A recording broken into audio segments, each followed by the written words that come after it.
వెంకటప్ప నాయుడు మీద ఓడిపోయిన కిష్టప్ప అతని అనుచరులు మౌనంగా కూర్చుండిపోయారు. అతని ఇంటి ముందు నుంచే ఊరేగింపు వెళుతుంటే కిష్టప్ప ఆవేశంతో ఊగిపోయాడు.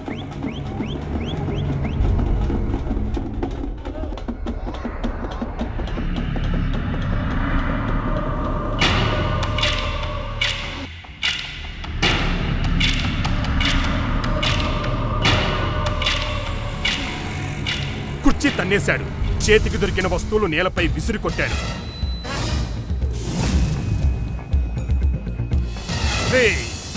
ఏందిరా ఇది? రేపటి నుంచి ఈ ఊళ్ళో తలెత్తుకు ఎట్లా బతికేదిరా? ఆ వెంకటప్ప నాయుడు మీసం మెలేస్తుంటే చూస్తూ ఎలా ఊరుకునేదిరా అంటూ ఊగిపోయాడు. పులినిరా, పులిని, నేను పులిని, నన్ను ఓడిస్తాడా? ఓడించి బతుకుదామనే? రండిరా రండి, చెప్పండి, ఇప్పుడు వేసేద్దామా నాయుణ్ణి? ఎలా వేసేద్దాం చెప్పండిరా, చెప్పండి అన్నా.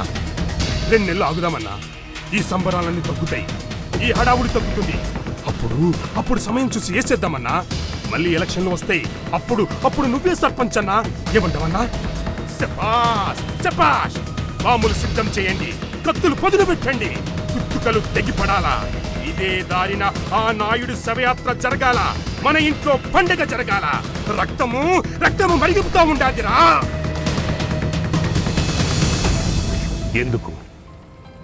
ఎందుకు మరిగిపోతుంది రక్తం? అసలేం జరిగింది? ఎన్నికల్లో ఓటమి. దానికి ఆ ఉడుకు రక్తం అంతగా ఎందుకు మరిగిపోతుంది? లోపం ఆ నేల్లో ఉందా, గాల్లో ఉందా? ఎలా సోకింది సీమతల్లికి శాపం? ఇక్కడ చాలా ఫ్యాక్షన్లు ఇంకా చిన్న కారణాలతో రాజుకున్నవే. మేక పిల్ల ప్రత్యర్థి పొలం మేసిందని మొదలైన ఫ్యాక్షన్ ఎన్నో వందల ప్రాణాల్ని గాల్లో కల్పిస్తుందంటే నమ్మగలమా? సీమలో నమ్మి తీరాలి. ఏమైందిరా నీ పౌరుషము? నెత్తురు చచ్చిందా? ఏం బతుకురా ఇది? పగోడు బతుకుండగా అన్నమట్ల సహిస్తాందిరా. ఇలాంటి మాటలు అక్కడ సర్వసాధారణం. నాటి రతనాల సీమ, రాయలేలిన సీమ ఇలా నెత్తుటి సీమగా, విషాద సీమగా మారడానికి ఇదిగో ఇలాంటి కప్పట్రాల కథలే కారణం. వారం కిష్టప్ప తన అనుచరులతో వెంకటప్ప నాయుడి హత్యా పథకం రూపొందించాడు. అయితే కిష్టప్ప కదలికలపై నాయుడు అనుచరులకు అనుమానం వచ్చింది. నిఘా పెట్టారు. విషయం తెలిసిపోయింది. నాయుడి హత్యా పథకం బయటకొచ్చింది. అంతే, ఫ్యాక్షన్ భగ్గున రాజుకుంది. అసలే అధికారంలో ఉన్నాడు, విజయ గర్వంతో ఊగిపోతున్నాడు. అలాంటి సమయంలో కిష్టప్ప చేసిన ప్రయత్నం తెలిసి నాయుడు ఆవేశంతో ఊగిపోయాడు. రే నా యాల్ది, ఆ కిష్టప్ప నన్ను చంపుతాడా? ఈ నాయుణ్ణి చంపుతాడా? నన్ను చంపే మాట అటుంచు, అసలు ఆ ఆలోచన రావడమే తప్పు. ఏసయ్యండి, కత్తికో కండగా నరికేయండి. అలాంటి ఆలోచన మళ్ళీ చెయ్యాలంటేనే ఊరికి వణుకు పుట్టాలా, చుట్టుపక్కల 100 ఊళ్ళకు తెలియాలా. నాయుడితో పెట్టుకుంటే ఏం జరుగుద్దో ఏసయ్యండి. తన పథకం బయటకు పొక్కిన విషయం తెలియని కిష్టప్ప మామూలుగా ఓ రోజు ఊరి బయట పొలానికెళ్ళాడు ఒక్కడే.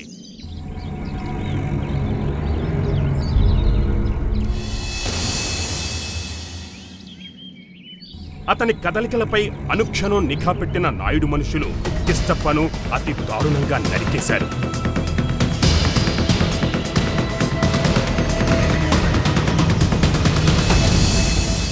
ఆ హత్య కప్పట్రాల రక్త చరిత్రలో మొదటి అధ్యాయం. ఇదిగో 40 ఏళ్ల తర్వాత కప్పట్రాల ఇలా పోలీసుల చెరలో శ్మశాన నిశ్శబ్దంలో మగ్గిపోవడానికి ఈ కిష్టప్ప హత్యే కారణం. ఇదిగో ఇక గతంలోకి వెళదాం. కిష్టప్ప దారుణ హత్యతో ఊరు ఉలిక్కిపడింది. నాయుడు తమను కూడా చంపుతాడేమో అని భయపడిన కిష్టప్ప భార్య తన కొడుకు కూతుర్ని తీసుకుని ఊరు వదిలేసింది. 100 ఎకరాల పొలాల్ని, లంకంత ఇంటిని వదిలేసి నిరుపేదల్లా కట్టుబట్టలతో ఆ కుటుంబం ఊరు దాటేసింది. ఫ్యాక్షన్ మగవాళ్ళు ఆట అనుకుంటారు, కానీ కుటుంబాలు ఎలా ఛిద్రమవుతున్నాయో చూడండి. ఆస్తులు పోయి, అండపోయి కుటుంబాలు రోడ్డున పడతాయి. పిల్లలకు చదువుండదు, సరైన గూడుండదు. రే చిన్నా, మీ నాన్న చచ్చిపోయిండిరా, నువ్వే పగ తీర్చాలా? మన కుటుంబం పరువు నిలబెట్టాలా? లే, కత్తిపట్టు అంటూ తల్లులు వీరతిలకం దిద్దుతారు, వృద్ధులు తొడగొడతారు, అనుచరులు నినాదాలు చేస్తారు. అంతే, ఎంత మంచివాడైనా సరే రక్తం మరిగిపోతుంది, కత్తిపిడి మీద పిడికలు బిగుసుకుపోతుంది, ప్రత్యర్థుల తలలు తెగి నేల మీద పడతాయి. మరి వాళ్ళు సీమలోనేగా పుట్టింది. ప్రతీకారం మొదలవుతుంది, రక్తం ఏరులై పారుతుంది. అదే ఫ్యాక్షన్. ఇప్పుడు కప్పట్రాలను చుట్టుకోబోతున్న పెనుభూతం అదే. అప్పుడు తెలిసింది వెంకటప్ప నాయుడు అంటే ఏంటో ప్రపంచానికి. చుట్టుపక్కల 100 ఊళ్లకు ఆ రోజు నుంచే నాయుడు నాయకుడు అవడం మొదలైంది. చిరుతలా కదులుతాడని, ప్రత్యర్థుల కంటే ముందే పై ఎత్తులు వేస్తాడని కథలు కథలుగా చెప్పుకోవడం మొదలుపెట్టారు. ఇక కప్పట్రాల గ్రామం అయితే శత్రుశేషం లేని నాయుడి ఆస్థానమైంది, అంతఃపురంగా మారింది. మాటకు ఎదురు లేదు, ఆయనకు తిరుగులేదు, శత్రువులు లేరు. సర్పంచ్గా చేతిలో అధికారం. నాయుడు తిరుగులేని నాయకుడిగా మారిపోయాడు. అనుచరవర్గం పెరిగింది. అయితే నాయుడు అక్కడే చిన్న పొరపాటు చేశాడు.